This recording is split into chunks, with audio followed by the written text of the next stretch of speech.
We've discussed many stories on this show, some of them gory, some horrifying, some scandalous, and some sad.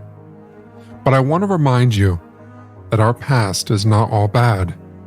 We've got some wholesome moments too. And today I want to tell you some stories that really reflect that.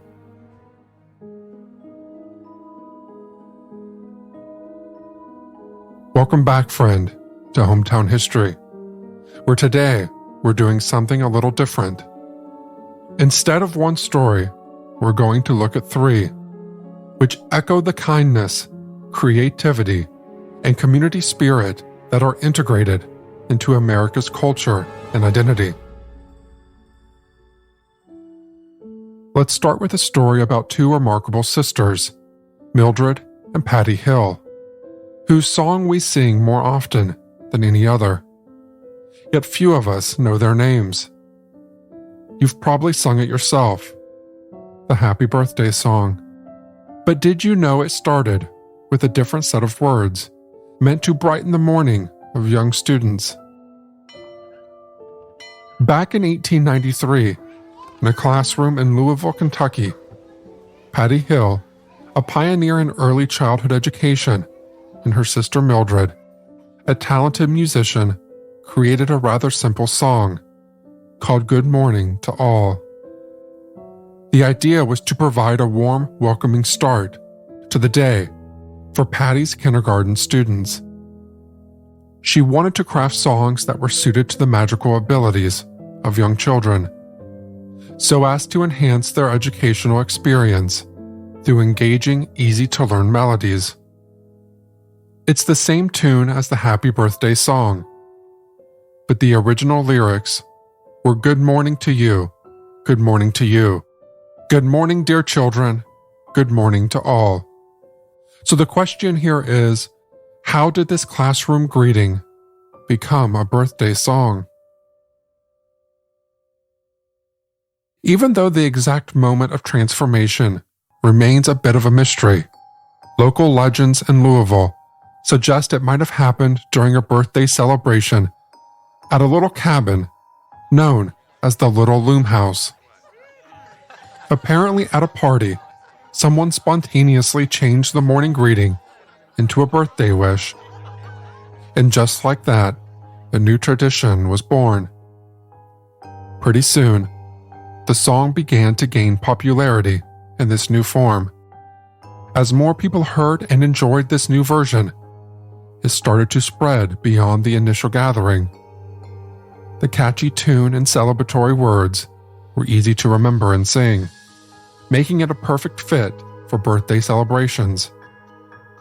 And just like that, with no planning whatsoever, this adaptation transformed from a fun variation at a local party into the Happy Birthday song that we all know and love today. As you all know, this new version became the standard to birthday cake celebrations across the globe, establishing itself in cultural traditions as the definite birthday anthem. But this success came at a cost. With this new tradition, the contribution of Mildred and Patty Hill dissolved somewhere in the past. It was not that they pinned down a tune, but they had some major contributions in the field of education. Patty was a visionary in the field and advocated for a learning environment that valued creativity and emotional well-being as much as academic skills. And her sister Mildred was much more than a composer herself. She was a musical prodigy and a keen observer of cultural trends. From her studio, she could hear the melodies sung by Black street vendors, which influenced her understanding and appreciation of emerging American music styles like blues and jazz. She believed these sounds were an important part of America's musical landscape and deserved to be preserved. Despite their significant contributions, the Hill sisters are often just a footnote in history. But I did promise you only wholesome stories today, so don't worry, it doesn't end there. In their hometown of Louisville, A group called the Happy Birthday Circle is working to change that. They're raising funds to build a public tribute at Waterfront Park, hoping to give the sisters the recognition they deserve. So the next time you sing Happy Birthday, maybe give a little nod to Patty and Mildred, the sisters who started it all right in the classroom, hoping to make every child's day a little brighter. The next story takes us to a figure from American folklore, whose name might ring a bell: Johnny Appleseed. If you have an Apple iPhone, or Mac laptop, or an iCloud account, you've definitely seen this name as the default name when signing up or logging in using an Apple device.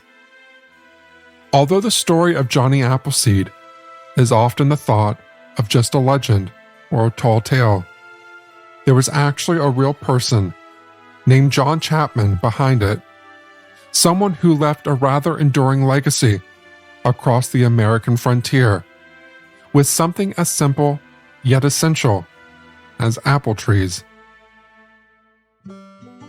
Born in Massachusetts in 1774, Johnny didn't stay put for long. After losing his mother early on, he and his half-brother traveled west in the 1790s. Johnny's life on the frontier began with a simple yet important mission: to plant nurseries.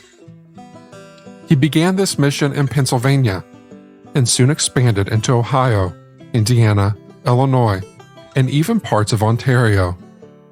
Unlike the common image of him scattering seeds randomly, Johnny's method was more systematic and sustainable. He would travel across these lands, carefully selecting spots that were ideal for the growth of apple trees. Once he chose a location, Johnny would clear a small area and plant his apple seeds. He then constructed fences around these nurseries to protect the young saplings from livestock and wild animals. This basically ensured that the trees could grow without disturbance. Then these nurseries were left in the care of a local neighbor who would look after them in exchange for a share of the income from the trees once they began to produce apples. But that's not it. Johnny would make regular return visits to these nurseries to prune and care for the trees, ensuring their health and vitality. His work was extremely significant in that he introduced apple trees to large, previously unsettled areas, contributing to the development of these regions. Ultimately, the apples from these nurseries provided food and a source of income for many early settlers and helped to establish a stable food supply, which was crucial for the survival and growth of these communities. But Johnny Appleseed wasn't just about apples. He was a pioneer of conservation and a missionary for the new church, spreading not only seeds but also spiritual teachings. His approach to life was as fertile as the orchards he planted.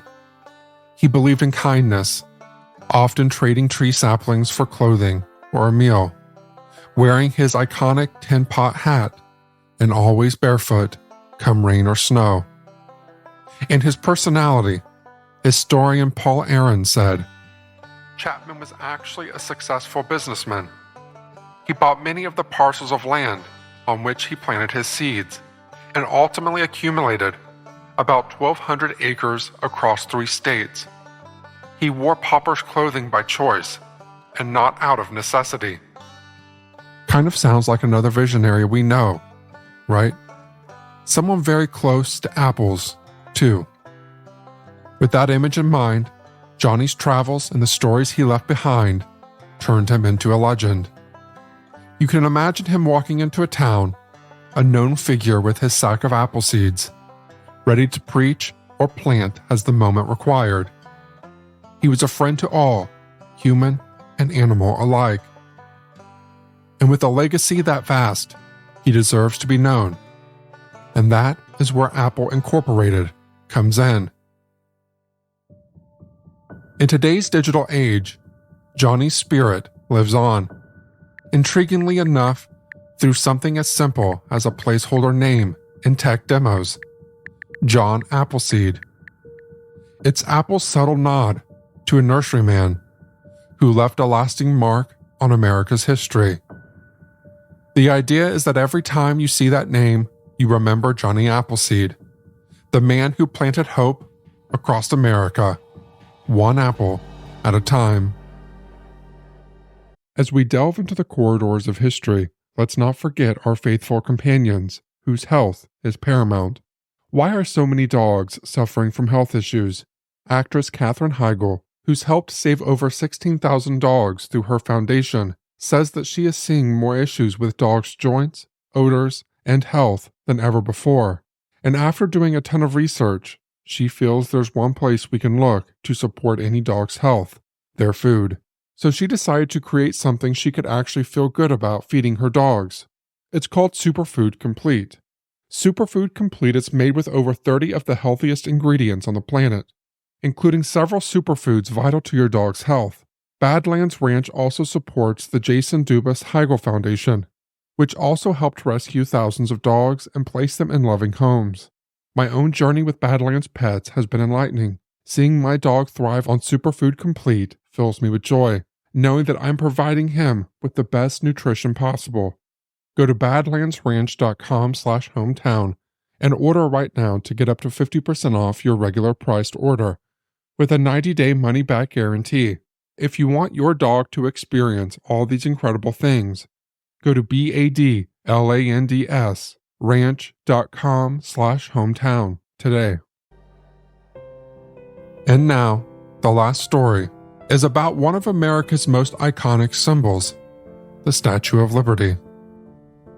This is a story of how Lady Liberty was nearly left without a pedestal to stand on, and how the collective power of small donations made a monumental impact. This was, in essence, America's first major crowdfunding campaign. Let's start from the beginning. On June 17, 1885, a French ship, the Isère, arrived in New York Harbor, carrying a special load. Over 200 crates, packed with large copper and iron fragments. When put together, these pieces would create the magnificent sculpture known as Liberty Enlightening the World, or what we today recognize as the Statue of Liberty. The concept of the statue emerged in 1865, when French historian and abolitionist Edouard de Laboulaye suggested creating a monument. He wanted it to mark the 100th anniversary of U.S. independence in 1876, celebrate the strength of American democracy, and honor the freeing of the slaves. As you all might know, this was a gift designed by French sculptor Frédéric Auguste Bartholdi that symbolized friendship and democracy. A sweet sentiment indeed, but there was a catch. The U.S. needed to build a base for her to stand on. A granite pedestal that came with a hefty price tag of about $250,000, which would be roughly $80 million today. So obviously, it was a pretty substantial amount to raise. The task of raising these funds fell to the American Committee of the Statue of Liberty, but they faced a tough challenge. With fundraising efforts stalling and no agreement on a public funding solution, cities like Baltimore and Boston even offered to take the statue off New York's hands. So if New York hadn't gotten themselves together, the iconic statue might have gone somewhere else. Luckily, when things seemed bleak, Joseph Pulitzer stepped in. A name you might recognize from the prestigious Journalism Award. Pulitzer, who owned the newspaper The New York World, saw an opportunity not just to save the statue, but to involve ordinary people in its story. He launched a fundraising campaign right in the pages of his newspaper, turning what could have been a forgotten cause into a headline story that captured the imagination of the city and beyond. Pulitzer's campaign was a masterclass in community involvement. People from all walks of life, businessmen, street cleaners, politicians, and even children started chipping in. And you know what the beauty of it was? Most donations were less than $1, mostly from children. But it enabled them to say they helped build the pedestal for one of the most iconic symbols of freedom in the world. Wouldn't that be an amazing story to tell? The campaign quickly gained momentum, and the stories of these small donors were as diverse as could be. It varied from a family in Jersey City who donated whatever small change they could gather, to the mayor of Buffalo who donated his entire annual salary. It truly showed a collective spirit of generosity that defined the campaign as much as it built the pedestal. By August of 1885, Pulitzer's newspaper had raised a little over $100,000, which was enough to cover the last portion needed to complete the pedestal, and even left some money for a gift to the sculptor. So just like modern crowdfunding platforms today, Pulitzer used compelling stories and regular updates to keep the momentum going, showing that this model of fundraising wasn't just effective, but also deeply engaging for everyone involved. And with that, the Statue of Liberty turned into a symbol not only of freedom and democracy, but also of the power of a community to achieve something extraordinary together, and a reminder that even the smallest contribution can be part of something grand, something enduring. And that wraps up today's episode. I hope you feel more cheerful and more connected to the wholesome yet quieter parts of American history. I do believe it's important to learn lessons from our past, but every once in a while, it's also good to look back and appreciate it. Thanks for listening to Hometown History. Be sure to follow along for more interesting stories from the past.